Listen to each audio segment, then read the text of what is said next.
back to it. You ain't shown me no love, so I turn my back to you. Yeah, yeah. I can't get no racks to you. I don't really care 'cause I'm done. On the real love is not fun.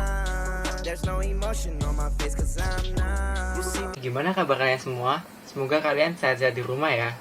Nah, saya Timothy Wesley dari SMA Katolik Santa Agnes Surabaya, kelas 11 IPA 3, nomor 28. Pada kesempatan kali ini, saya mau menjelaskan bagaimana cara pemerintah kolonial Hindia Belanda pada saat itu menangani wabah penyakit dengan pemerintah Indonesia menangani wabah COVID-19 pada saat ini.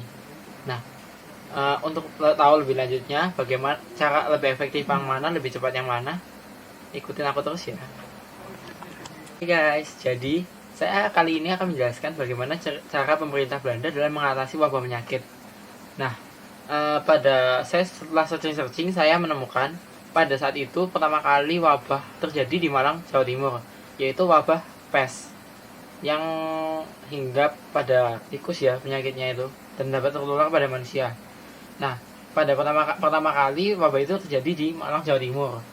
Nah, kemudian setelah dari Malang, ternyata penyakit itu menyebar luas dan merembet ke seluruh Pulau Jawa. Nah, tidak banyak warga masyarakat yang memahami wabah tersebut karena kurangnya edukasi pada saat itu, sehingga banyak warga yang pasrah. Ada juga yang malah memanggil dukun atau orang pintar, dan hasilnya pun nihil, tidak dapat menyembuhkan apapun. Nah, untuk mengatasi wabah pes di Jawa pada saat itu, pada tahun 1911 sampai 1926 itu, pemerintah kolonial Hindia Belanda itu menjalankan program pembongkaran hampir sejuta rumah. Nah, pembongkaran itu dilakukan di pembongkaran atap rumah, dinding rumah yang dari anyaman itu kan zaman dulu masih rumahnya pakai gubuk gitu ya. Nah, lalu juga menutup lubang-lubang bambu yang menjadi sarang tikus berada.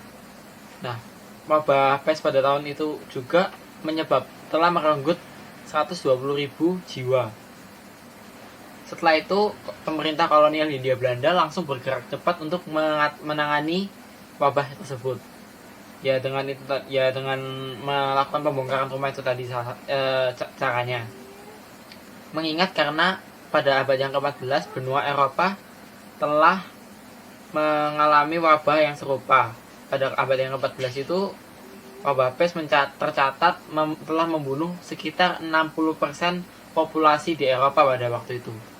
Nah, itu dia bagaimana cara pemerintah kolonial Hindia Belanda pada tahun 1911 sampai 1926 menangani wabah pes.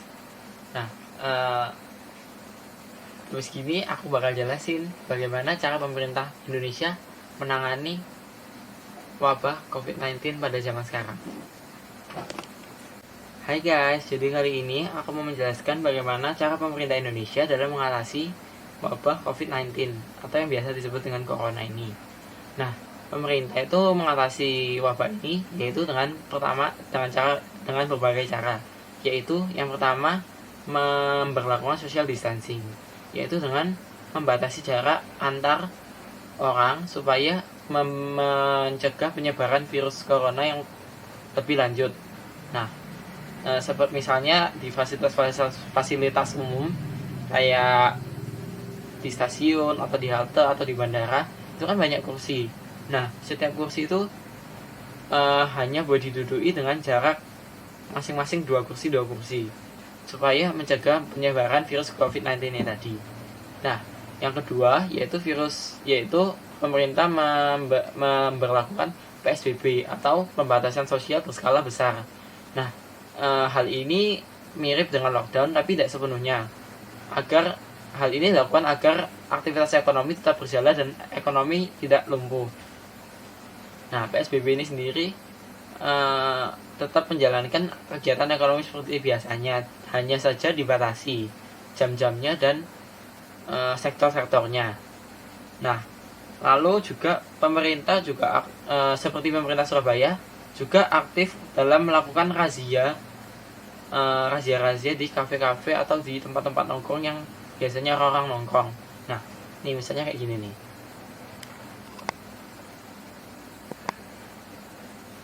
kelihatan nggak sih? Nah kayak gini nih.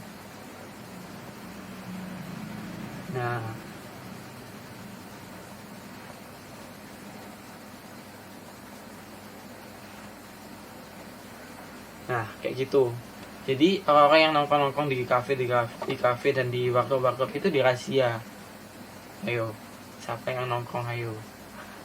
Kan udah dibilangin harus di rumah. Nah, terus pemerintah juga menganjurkan untuk penggunaan masker, nggak menganjurkan sih, ini mewajibkan penggunaan masker. Nah, masker itu yang diperbolehkan, di apa ya? Apa sih namanya? Dianjurkan oleh pemerintah itu masker kain kayak gini. Nah, kayak gitu. Terus juga kalau kita keluar kan agak susah tuh nyari tempat cuci tangan. Nah, kita juga disarankan buat menggunakan hand sanitizer. Nah, kayak gitu. Terus apalagi ya? Udah itu aja sih kayaknya. Apa lagi ya? Iya udah itu aja. Sama pemerintah juga melarang masuknya warga negara asing ke dalam Indonesia. Jadi warga negara asing Indonesia tidak memiliki akses buat masuk ke Indonesia lagi. Kalau pas awal corona itu masih boleh kan. Nah sekarang udah nggak boleh lagi. Itu sih perbedaannya. Sekian dari saya. Terima kasih. Bye bye.